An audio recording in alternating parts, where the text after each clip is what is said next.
Hello, welcome. I'm Nick Scherf, Communications Director at the Center for Applied Linguistics. Thank you for joining us for this 30-minute webinar in our Critical Conversations Research to Policy series. This year, our theme is multilingualism without borders. We're examining spaces where multilingualism is practiced across, through, and around borders and barriers.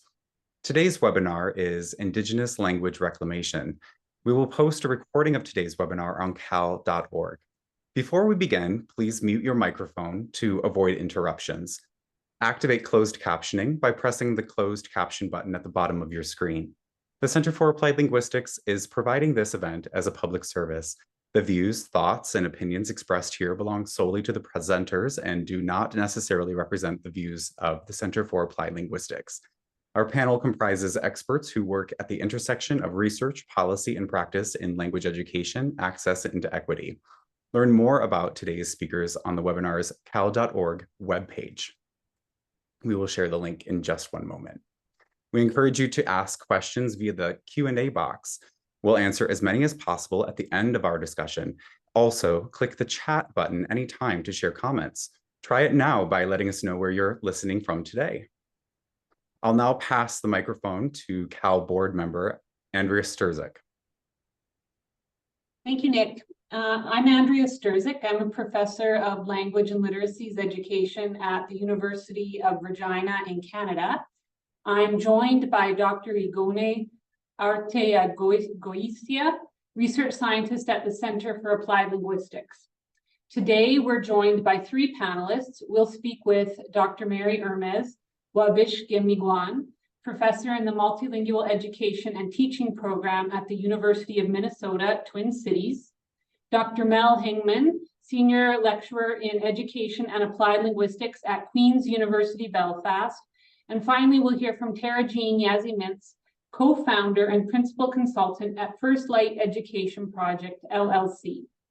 We will discuss Indigenous language reclamation initiatives, research projects and programs that support Indigenous children in connecting to their languages, heritage, and culture. Today's topic encompasses intergenerational language learning, land-based pedagogy, the importance of Indigenous languages in early childhood education, and more. Let's begin.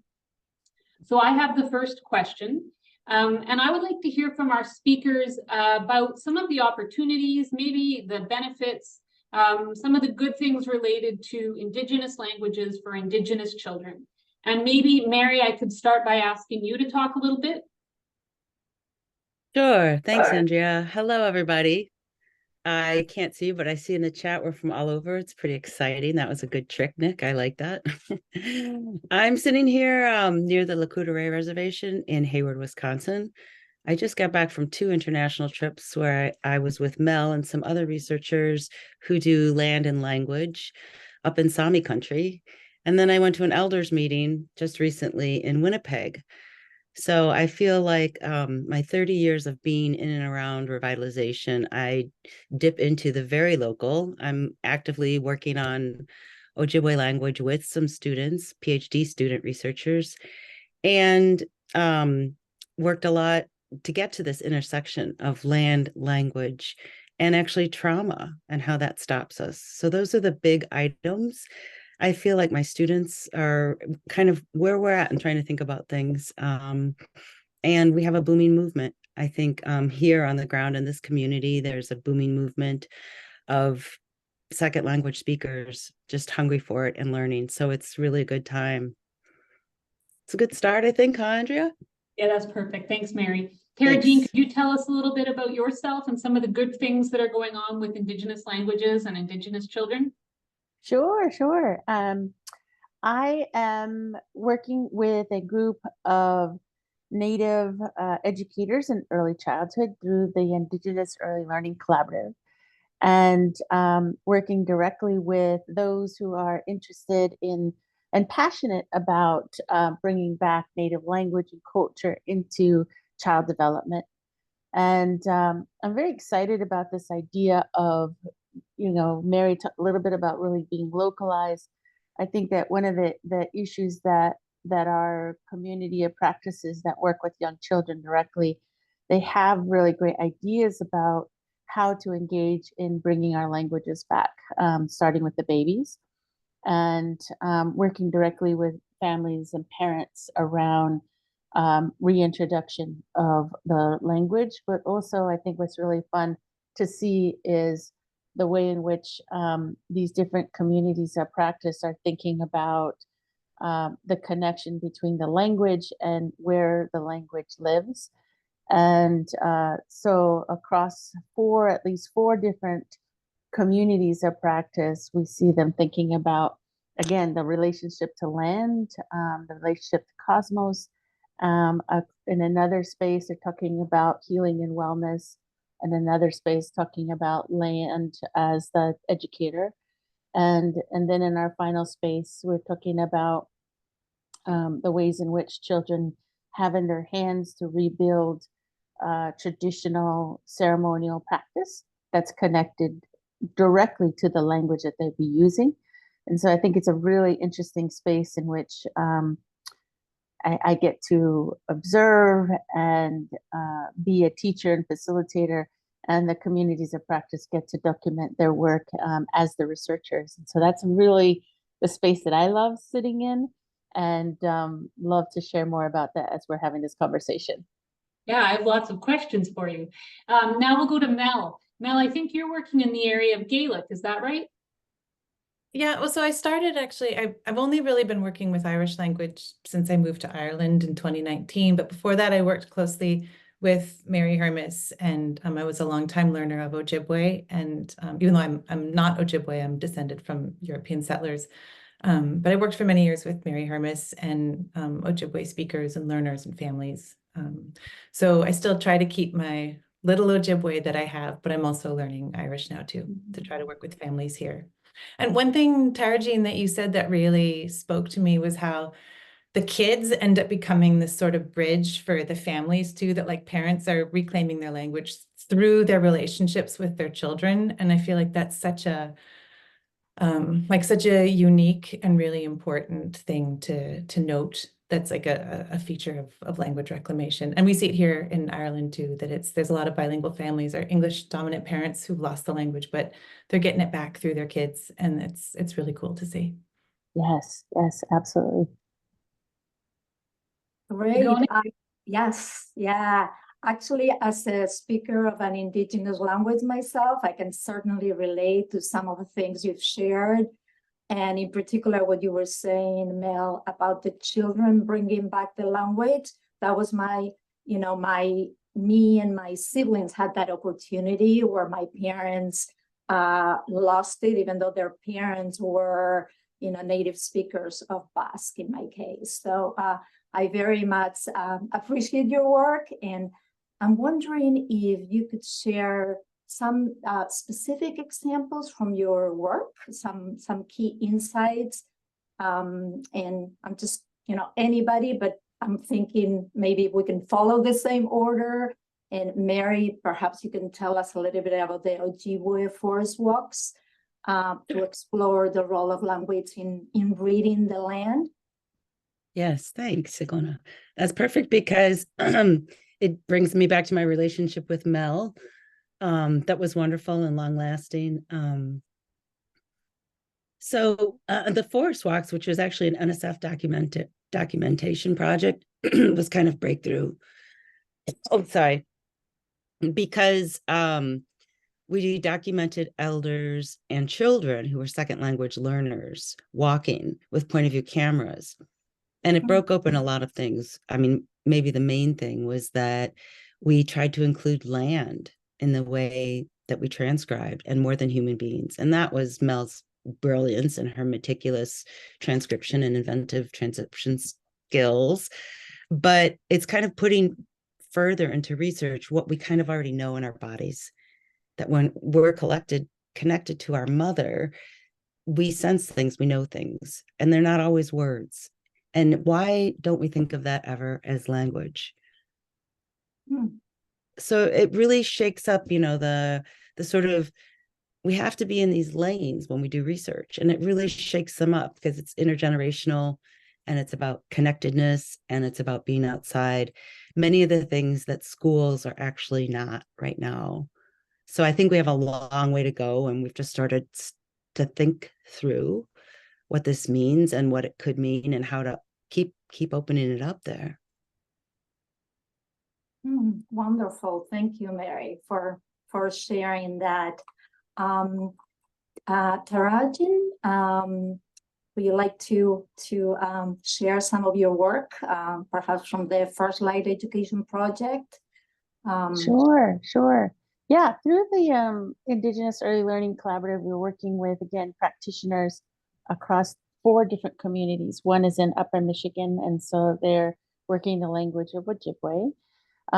Another group is in Minneapolis, and they have a 2-language immersion program. One is in the Ojibwe language, the other is in Dakota.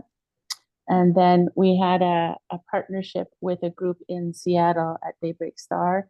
And the major part of their work when they're thinking about language and culture is first starting with where does education happen? So they started with this idea of building an outdoor, I say building, but it's actually being in nature, to reactivate connection to land, connection to our plant and our animal relatives.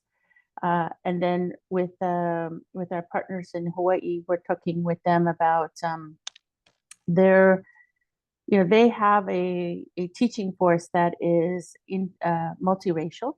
So not every teacher comes from the language speaking community. And so how do you work with a multiracial, very racially diverse community of teachers who are then entrusted to be the teachers of the young ones, and then how do you start to bridge that space?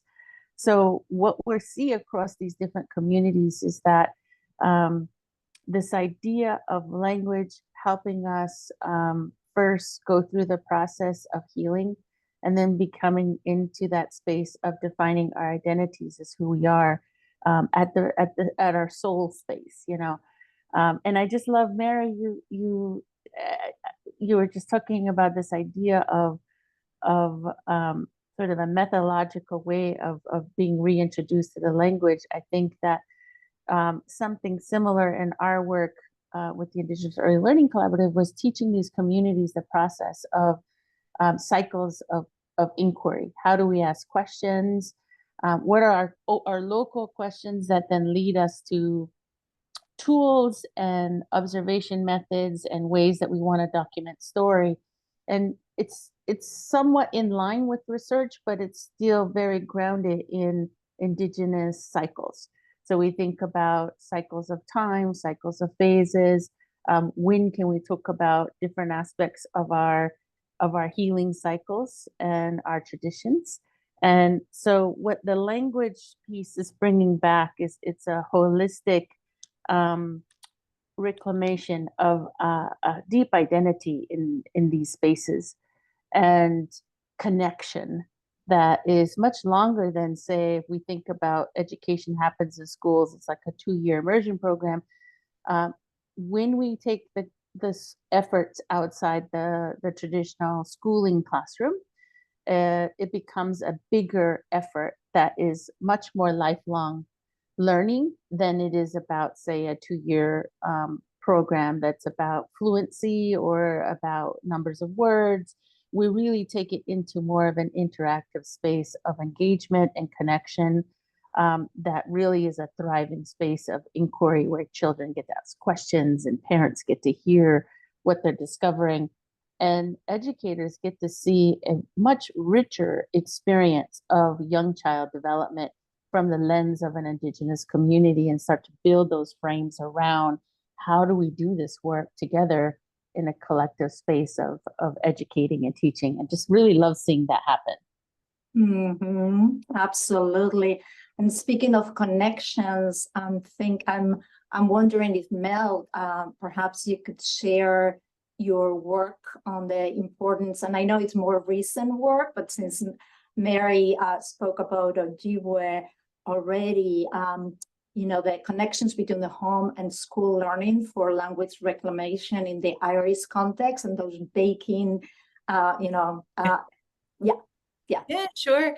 So you know, in the north of Ireland, the language does not have the same status necessarily as English, at least not in practice in schools. So if you want to be educated in Irish, you need to go to an Irish medium school, and there's only a few of them. It's the fastest growing sector there, but it's not quite up to par with what's maybe happening in the South, where they have more infrastructure for it.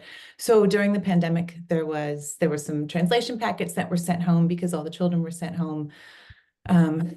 And the translation packets were so that parents who didn't have the language of schooling could have access to helping their children study at home. And there were all these languages that had the curriculum translated for them, except for Irish, because there was this sort of like assumption, I think maybe, that it wasn't needed because the families were bilingual. But a lot of parents actually don't have Irish, and that's why their children are in Irish medium school, because it's an act of reclamation. So we kind of sought to use the packets, or the lack of packets, as sort of a way of thinking about language reclamation in the home, and figuring out how families learn together as maybe a way of informing school pedagogy. So we just sent home baking bundles and made baking videos so that parents and children could bake bread together in Irish. And it was really interesting to see these sort of inverted literacies, where parents really knew their way around the kitchen but didn't have Irish. And then the kids, they could read the recipe and follow along with the video, but they maybe didn't know how to turn the oven on.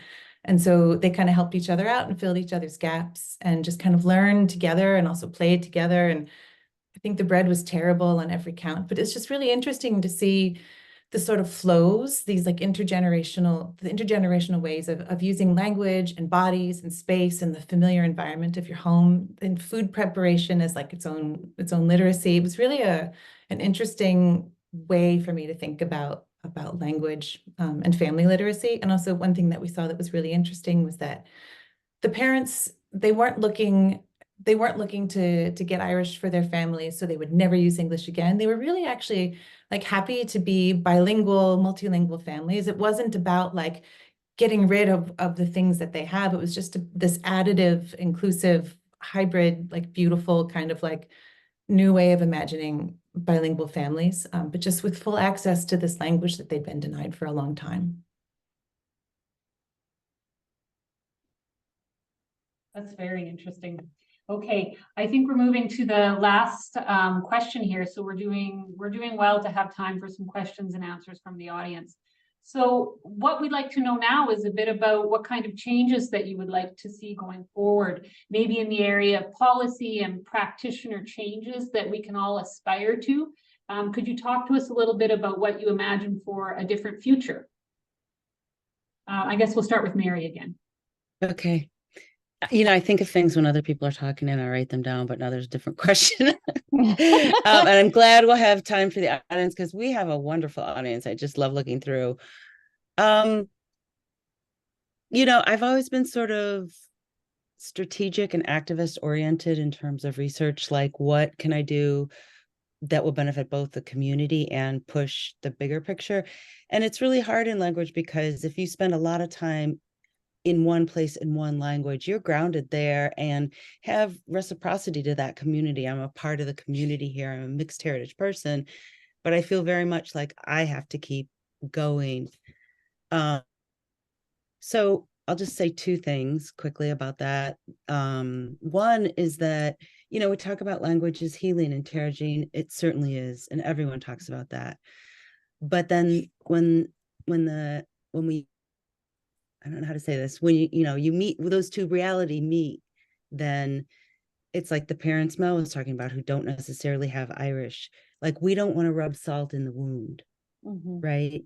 And so that's why the intergenerational is so important, because at this elders meeting in Winnipeg, for example, they're talking about how wounded they have been, and somehow why the language gets stuck in their bodies.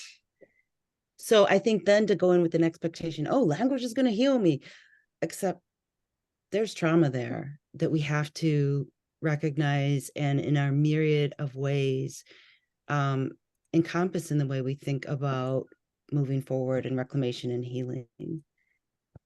The other thing I want to say quickly, sort of a plug for the work I'm doing now, but just it's really a different thing. It's from the Forest Walks. We received funding from the Spencer Foundation, which the St. Paul schools then leveraged to make content for our software, which is Ojibwe 7000. But the content from that software comes from a full out point and click video game. And that's how we hope that the children will get really, the young people get really excited about a place for use that is fun and learner driven and does remind them of their stories, their Atazukan.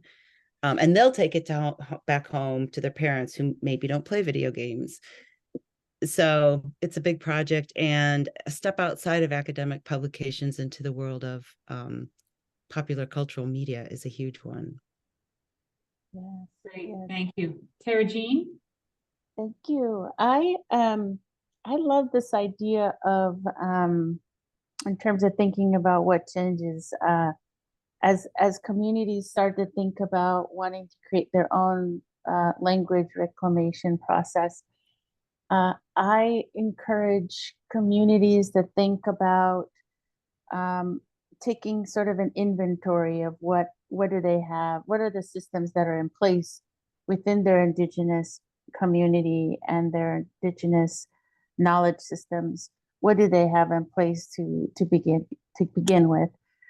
Because one of the things I often see, and it can be discouraging, is that there's a belief across many Indigenous communities of practice that there are few communities who do this well, and so they try to replicate, for example, New Zealand, the Maori model, or the Hawaiian model. And I really believe that, a big change I want to see is that communities see that we all have our different systems in place, and it's a part of discovery through asking questions, so looking at who's still in our community to help us understand where do we reconnect.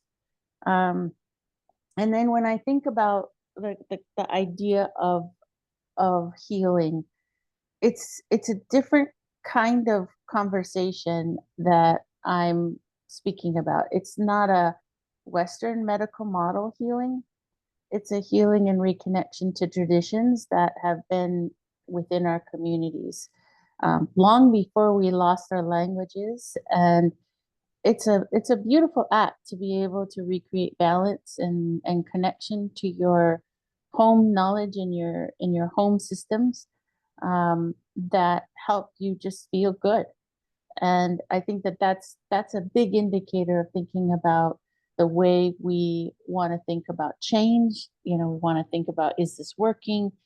And I'd love to see the discourse change around when we teach language, whether it's in schools or in communities, that I'd love it for it to be what, Mary, you're talking about it being additive, right?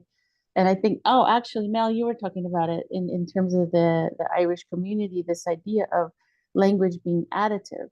And we haven't gotten to a place where we think about multilingual community because we live in many of us, right, I guess on the panel, on the communities we work with, can be very focused on one mainstream language. And that's the indicator of success. But if we can open ourselves up to thinking about, say, Indigenous language as just another level of multilingualism, where you're moving in multiple worlds, it's such a rich experience to break away and start to think about success through a different lens, and not marking our language progress again by some of the major measurements that we're used to, but to start to think about, do we hear it in all of these different spaces of our community? Do the children use it in places that feel surprising to us, that we like, oh, well, I'm surprised that conversation happened in the grocery store with another child. And we started to hear some of these stories in the work we did across these different sites, is that the teachers and the instructors started to notice that success meant that the kids were using the language in places that they took the language to another context. It wasn't just in the classroom, and it wasn't in the language lesson. They started to actually activate and make it a living language. And I think that the changes I want to see are the way we talk about this work, but also what are we looking for when we want to encourage this to happen? And then how do we encourage that to happen locally, where communities just have a different lens that they can put on the work and put it into action. And so that's the space that I think is really exciting when we think about good change on the horizon for this kind of work. Okay, very interesting. Thanks so much. Okay, Mel, you have the last word. What would you like to share about things for the future? I mean, everything you just said, Tara Jean, I got goosebumps when you were talking about thinking differently about what success looks like. That's exactly, I think that's what I've learned from like shifting my thinking to language reclamation, that it's not just about increasing numbers of speakers or defining, like levels of proficiency, that it's like just sort of like this entry point into this whole host of relations that you guys were talking about with regard to healing and health and wellness and relationships. And I think that's sort of like, if I were to sort of say the kind of changes I'd like to see maybe in research, I would say that like, that's it. I think it'd be great to see maybe fewer disciplinary walls in research. Like language is this portal to everything that we do.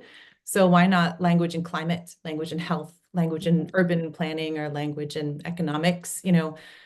Like I'm personally driven to find ways for language research to contribute to subverting the climate crisis, and then that leads to a whole variety of related outcomes. I just think that the reclamation work can be so generative for so many people, and I think maybe, yeah, I think I would like to see more people kind of embracing it, or seeing how language reclamation can contribute to what they are trying to understand about the world. Great. Thank you so much to the three of you. I'm looking at the time and I feel so bad that there's not more time for questions. I have collected a few from the Q&A box, and our panelists will also have the opportunity to go through them after this session, and we will have the recording of the session plus also answers to some of these questions on our website. So let me go with the first question, which is for Mary and Mel. So the University of Washington and Madison offers Ojibwe at 2-year levels. In the past, due to the weather and pandemic, I don't believe the students met outside the classroom. I like that idea of the forest walks. Could you explain what you, the teachers, actually do?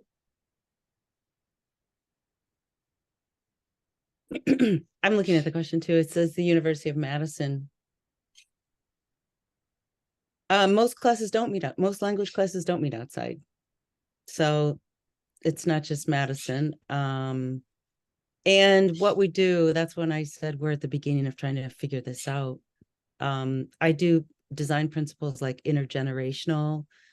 Make sure that you honor the land and talk to those spirits first when you get there, and you open it that way, and you try to hold a space where people feel really safe, and you try to pepper it with enough people who have some fluency that you hear a lot of language. We used to make rules, no English, no, and it just made people just feel awful. So those are some of the design principles. Mel, can you add to that, or Terry? Sorry, I can't see the question, but were they asking if because the forest walks, we weren't necessarily teaching language. We were it was young people and elders who were both bilingual, just walking the land and seeing what they could talk about whatever they wanted. We didn't give them any direction, and they just kind of chatted, and we got to see that they didn't just chat with each other, they chatted with all the beings that were, that they encountered while they were out there. So, but I think maybe there would be ways that you could incorporate the like the head-mounted cameras and use the land as an interlocutor if you can't meet face to face. That I think that's a really interesting idea for teaching, for like distance learning. I'd need to think longer about how it might work, but it's a good idea. The first step is to get outside, though. They need to get outside. They need to use language much more in the real space. explore the sounds. Great. It's what a- We don't have more time for questions, do we? Unfortunately, we don't have more time for questions within today's webinar, but we will be sending the questions over to our panelists today so that they can take some time and perhaps answer those. We would be able to share those on our website. What a wonderful conversation. I think, we can see from the webinar chat that this has really resonated with many people. This is a very important conversation. So this does conclude our discussion for today. We want to thank our panelists for sharing their insights, and thank you, our audience, for your enthusiasm around this important issue. Please share what you've learned today with your colleagues and invite them to join our next webinar. Visit www.cal.org for more resources to help you in your support of multilingual learners. Please take a moment to complete our brief survey about today's webinar. We'll be sharing that in our chat, but also we will be sending an email to our attendees. Thank you very much. Thank you. Thanks everyone for coming. Good to see you, everyone. Jean, Mel. Take good care, Thanks, Nick. everyone. Thanks, Andrea. Iguana. Thank you so much, the Thanks. three wonderful panelists. For hosting.